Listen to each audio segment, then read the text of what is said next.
Emisioni i rallës Emocionet e Botërorit 2026 në ekranin e RTS Shkodra ishte ai mbrëmjes së të shtunës, ku krahas trajnerëve të futbollit Paula Jaku dhe Samuel Nikaj, si dhe analistit të sportit Apollon Haxhi të pranishëm në studio në lidhje direkte nga Skocia, ishte edhe specialisti i futbollit Rudi Vata. Parashikimet po vërtetohen, sepse skuadrat e mëdha po konfirmohen, metet për të konfirmuar Argentina me Anglinë dhe besoj me këte katërshe në gjysmëfinale mendoj që është katërshja ndoshta më e fortë e momentit në botë. Mendoj që favorite mund të jetë Anglia, të pas parasysh lojtar që e ka mend, eksperjenca që ka mend sado kudo, unë besoj që sonte do fitoj eksperjenca, stema që është e vendosën këtu.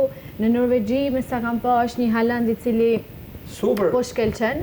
Dhe unë besoj që do të jetë 2-1 për Anglinë. Në përgjithësi është bërë një kampionat i mirë, kanë dalë ata skuadrat kryesore, pavarësisht të zhgënjimit të Brazilit edhe Gjermanisë, ku fillimisht do të ndalem te Gjermania, që është skuadra e jeme, që e kam një këqyrë shtëpi dhe e kam me shumë tifozë. Është e pofolshme që tonë e Gjermani me dalë për jotën nëzve.